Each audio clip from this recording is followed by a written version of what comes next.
Good afternoon, ladies and gentlemen. This presentation is entitled The Modern Christian Deception. Modern meaning post-Constantine 325 AD. This is not a promotion of any sect or religion. This is merely what I believe to be the true origin of what is considered modern Christianity, and therefore it ties in with the lack of effectiveness of religion, organized religion as a whole, in doing anything about the human condition, basically. So, I'll read you a little quote, and then we'll go forward with my introduction into the program. Fortunately, some are born with spiritual immune systems that sooner or later give rejection to the illusory worldview grafted upon them from birth through social engineering and conditioning. They begin sensing that something is amiss and start looking for answers. Inner knowledge and anomalous outer experiences show them a side of reality others are oblivious to, and so begins a journey of awakening.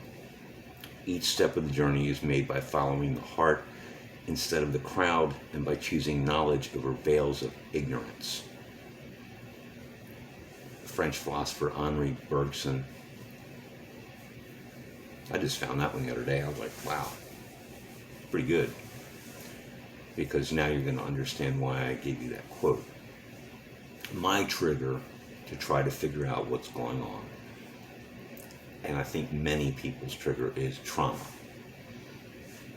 Either one event or a series of events happens to them during their lifetime that are so profound and traumatic that they have no choice but to act upon it. So, I was born in the mid-60s in the Mid-Atlantic, adopted very early on by a Catholic family, raised Catholic. About age 13, had gotten nothing out of going to Catholic Church. I just literally, I could not see any value to it. My father was not a good person as far as abuse-wise. He was abusive. And still good values, but he had a lot of issues, alcohol abuse, etc. The church didn't change him. Nothing changed. So I didn't get anything out of it. So at 13, I stopped going. My parents reluctantly agreed, and I went on to get into the lukewarm Christianity. I'm going to, again, be on the periphery. So up until, 51 years old, I didn't wholeheartedly, the concept of, not harming people and just being a Christian, not being good to other people, do unto others, that all made sense. The golden rule made sense. That all made sense. Some of the other stuff didn't. The whole idea of Immaculate Conception, the Son of God, I never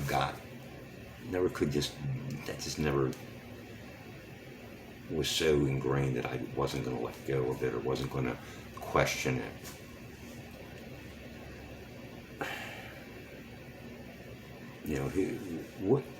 And I started to look at religion throughout history. Which religion done has worldwide organized religion made our condition better?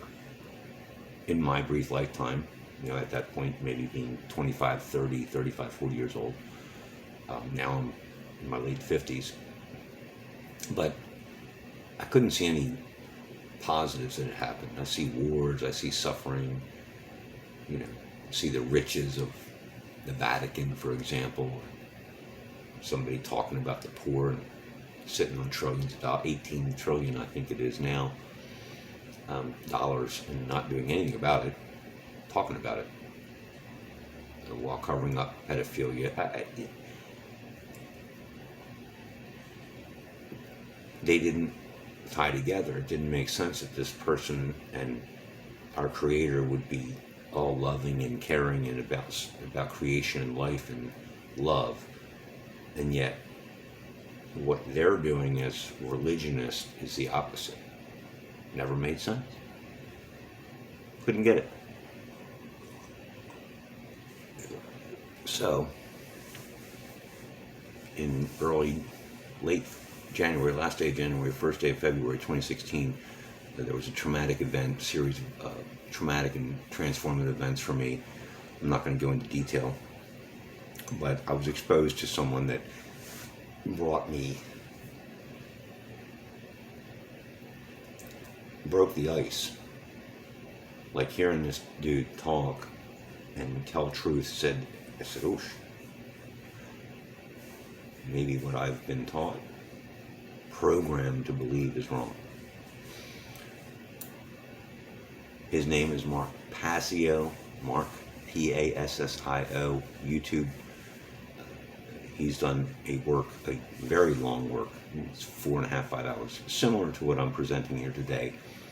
And I've used some of his stuff, but I've also done my own research, and I found out something today that really blew my mind. But regardless of that, Mark Passio, YouTube, P-A-S-S-I-O, he changed my life.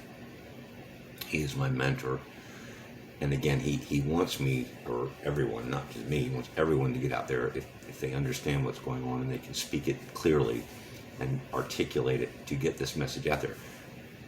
It's all about helping to. I don't like even going out in public anymore, and people are so effed up. I don't even like going out. I can't relate to these people. They're in another world. They're not. I can't relate to them, right? So anyway, traumatic events caused me to look for truth. This is not about attacking anyone. I'm trying to point out what I believe to be the true origins of modern Christianity, what I call, and Mr. Passio calls, exoteric Christianity. Periphery. The difference between that and actual Christ consciousness, what the teacher was trying to teach. There's a difference between saying, I believe in Jesus, I'm saved, and actually living like Jesus. There's a huge difference, like he taught. So, I believe in nothing. I understand spirituality. That's why I live the way I do, as far as I don't eat meat, I don't kill other creatures to put in my body. We'll get to that later. There's a big difference between spiritual understanding and belief in whatever. There's a series of laws which governs the results of our behavior, cosmically, individually, but mostly cosmically. They don't govern the behavior. People can do what they want. They can harm others all they want. But natural law says there's going to be a consequence for that behavior, especially in the aggregate. Talking about worldwide. Those laws, and the Christians will find this very interesting. They'll relate to this. The modern Christians. And I consider myself to be kind of different. I'm more about the teachings than the Savior part. You're going to understand that as we go through. So, these laws have been, they are, and always will be.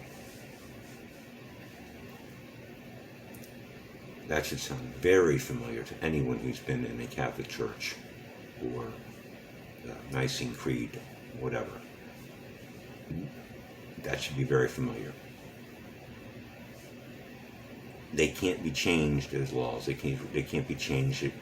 The consequences of violating them can't be escaped. natural law, cosmic law, God's law, whatever you want to call it. It is what it is, whatever you want to call it. Knowledge is power. So power can be used for both good and evil. There's a lot of evil going on now. I'm not a big fan of Bill Gates. To me, he's a powerful man. He uses it for evil. You know, everybody can tell us, even non-Christians, most non-Christians can tell us a good bit about the figure of Jesus Christ and the biblical figure. Even most non-Christians know the story very well, even though they are not of that faith. Most of them can explain, at least in a broad sense, the story. But how many people know what a right is? The difference between right and wrong, morally.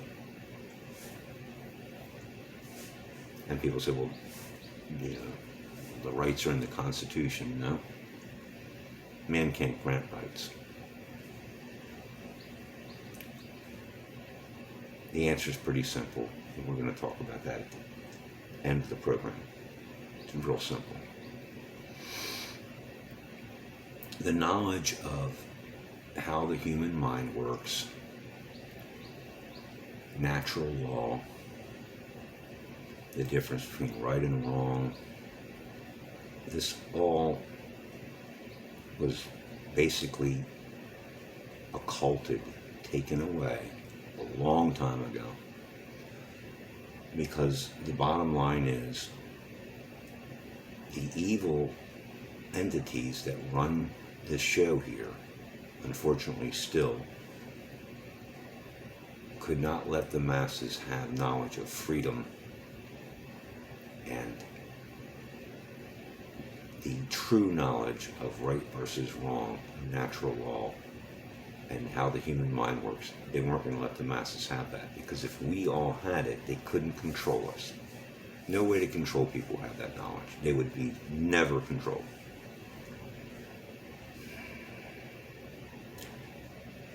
So they created religions. That's the vehicle of control. That's how the control was established. You go back to Judea, first century. The uprisings were starting very early in the first century. What I've gleaned is that the resistance kept going after the first Jewish-Roman War.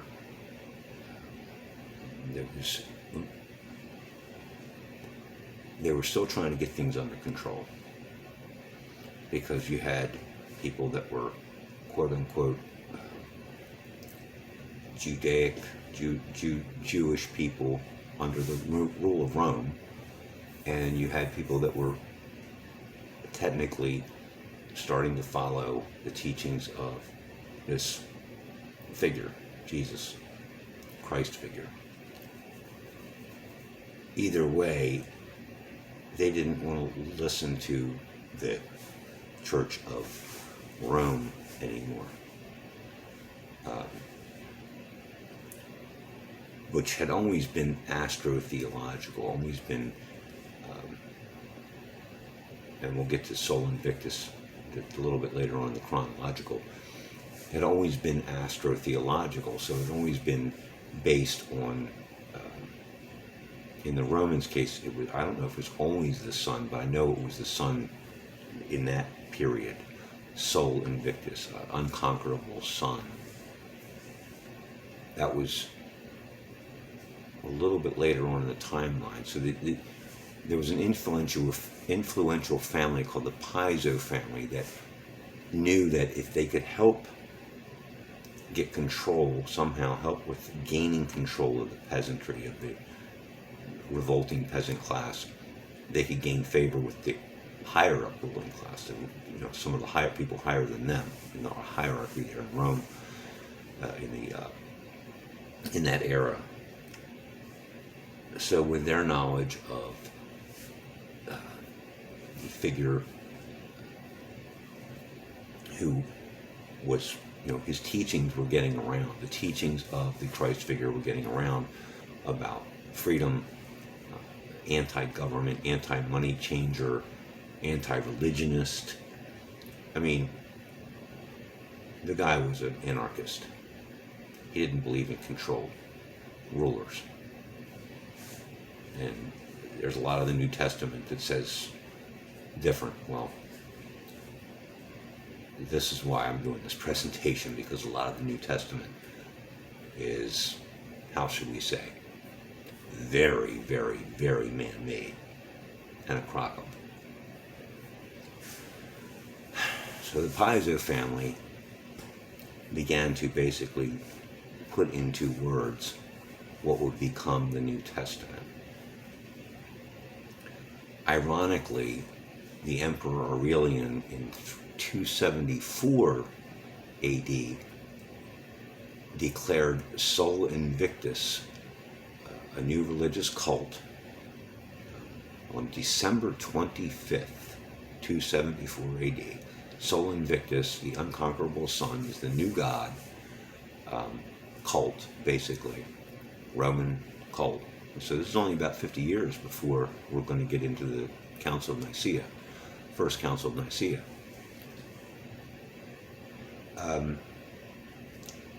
So again, the New Testament is basically, the text has basically been written, but of course there's tons and tons of historical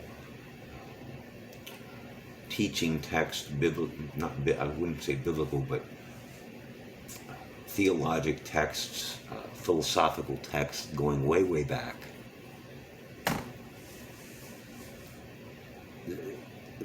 Fast forward from 274, Sol Invictus is now the new god. Again, December 25th, folks. I think we all know what date that is used for now. So, now it's 325 AD, and Constantine is, again, trying to really get one religion that everyone's going to follow, because apparently Sol Invictus didn't work out real good either. Apparently, the people who were following Jesus' teachings were like, yeah, we don't like this sun god. This is Roman creation. Nah.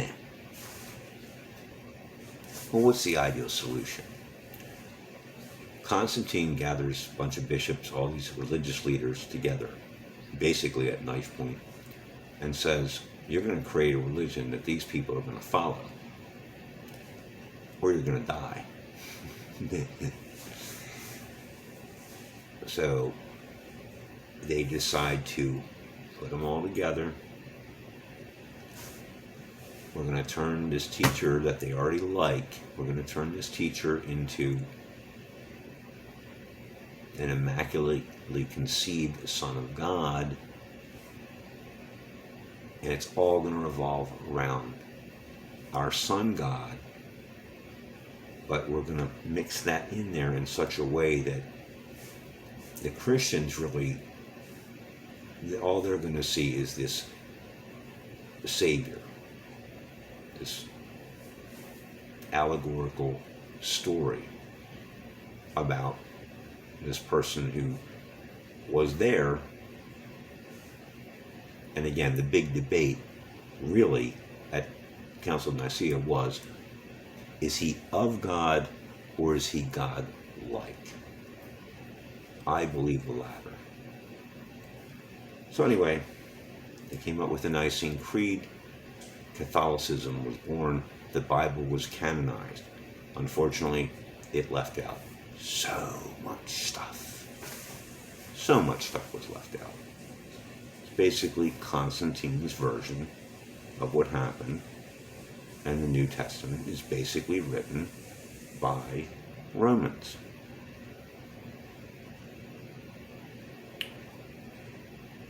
The uprisings, to me, had to have been because of Jesus' teachings of anarchy, not being controlled by another man. Not harming anyone, not being aggressive, but not taking any crap. Loving one another, unless you get attacked. They changed all that. We'll get to the book named after the people that wrote it. So the New Testament is a pretty awesome text, really. I mean, it has many good teachings in it. It also has a lot of really bad stuff. And for their own purposes, men wrote it, so that makes sense. You can't make someone swallow a bitter pill. Try to get a dog to swallow a bitter pill without putting it in cheese or beef or whatever. Not going to happen. They're smart. They don't want to taste that nasty taste. So that's what they did with the text of the New Testament. They put a lot of really good stuff in there to wrap the bitter pill of some of the garbage, man-made garbage. As stated earlier, the astro-theological aspect of not only Christianity and Judaism, not only Christianity, but Judaism and Islam must be recognized. Christianity, sun; Judaism, planets, stars; and of course Islam, the moon. Look at the symbols. It's pretty simple.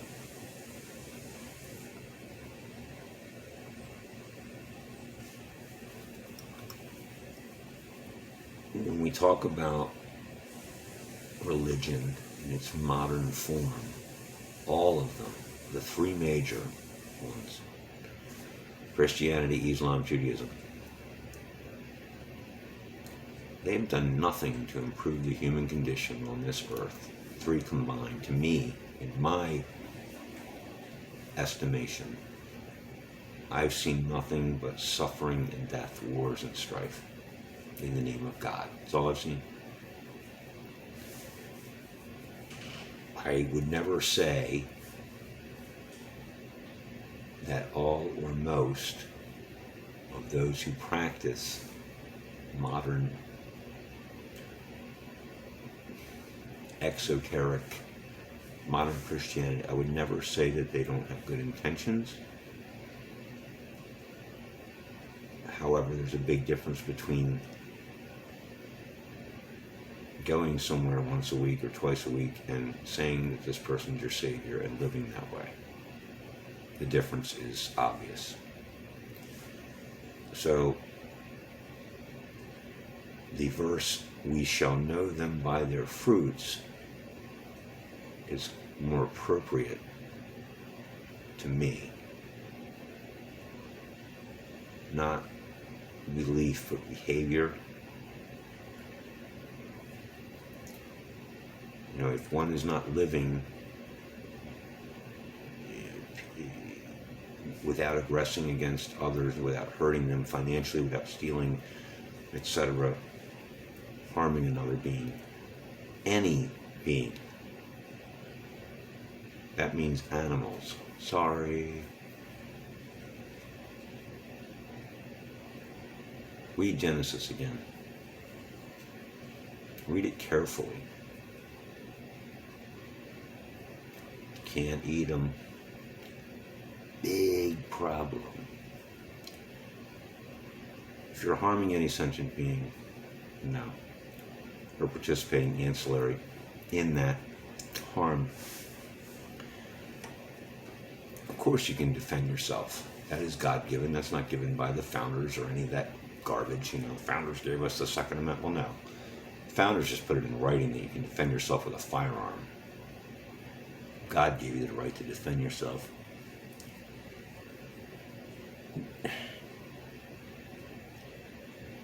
No man has authority over another man except through violence. I don't control anyone else.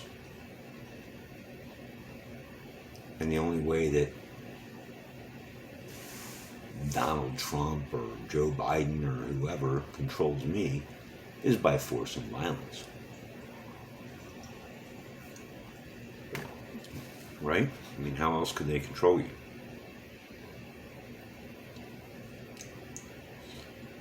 So, you're a sovereign being. Jesus knew that. You're not to be controlled.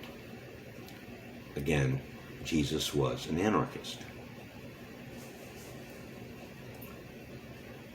If you want any proof that the New Testament was written by anything but bad people, and they were Romans, I'm going to give it to you in a minute.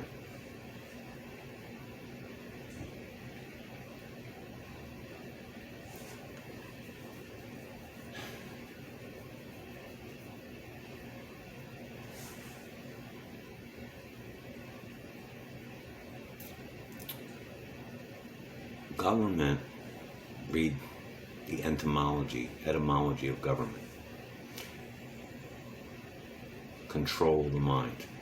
Gubernare mentis.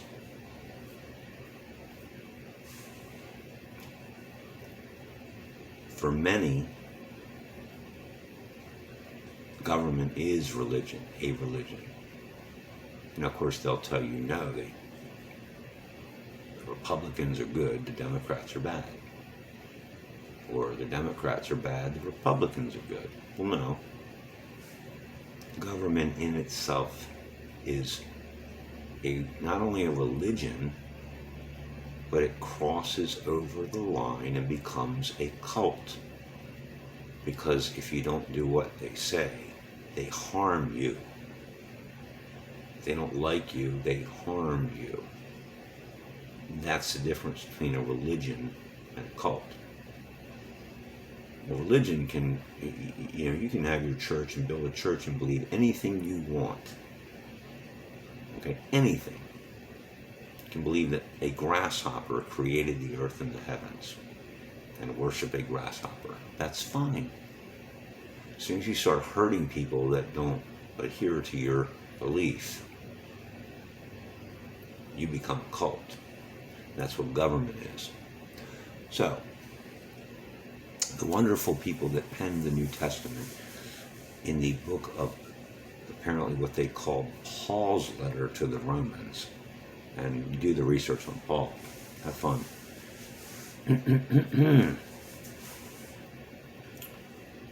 In Romans 13, it says that government is ordained by God. That you do what government says because they're instruments of God.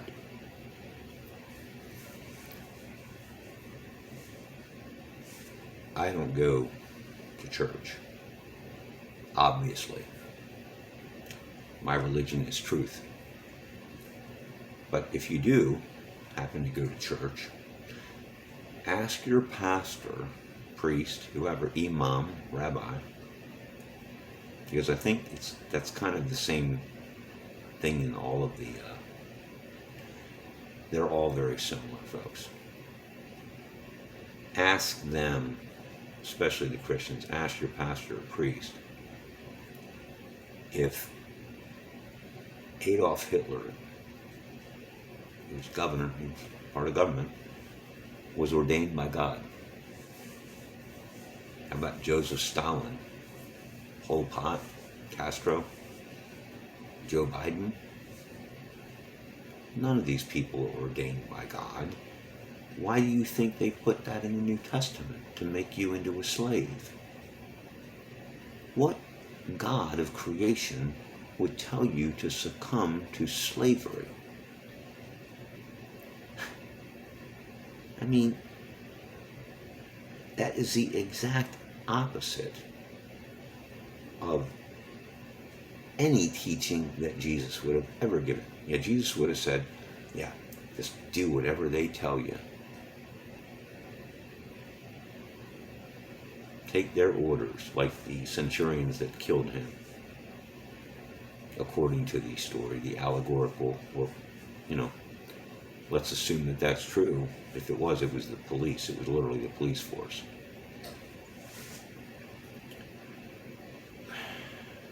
No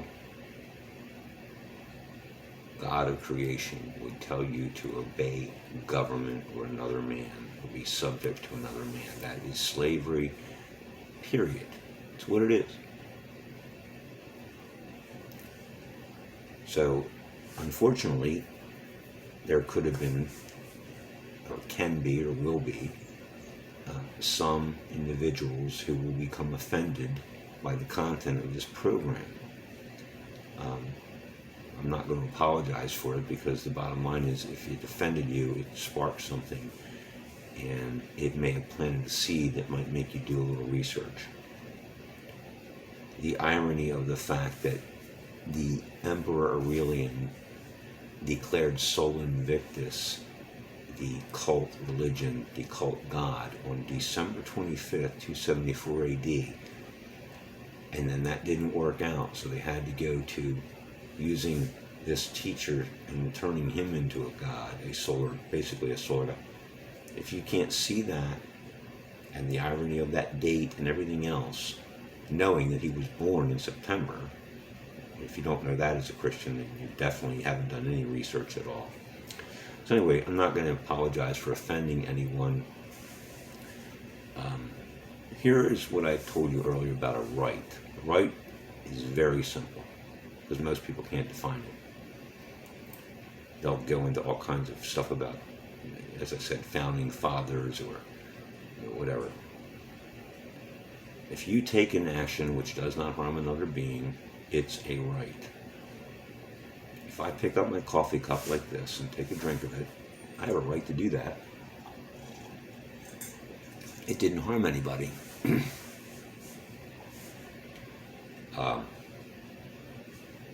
If I drive down the road at 90 miles an hour in a 25 mile an hour zone, just the fact that I'm doing that, I don't have a right to do it, because it is a very high potential of harming someone. That's not a good example, but the bottom line is, if you do something that harms a being, it's not right. You don't have the right to do it. Something you do causes harm to another being, you don't have the right to do it. People talk about the right to abortion. You have the right to take an unborn baby's life inside the womb. That's about the most demented. I can't even begin to understand where you could make that killing into a right. But it's justification. Used meaning right, ficare, the Latin ficare, meaning to make, to create. Thus, justification is making a right. Used, right, ficare, to create, to make. To make a right is what justification is. And justifications are useless. If you can't make a right, only God can make a right. Again, it's a right action, something that doesn't harm.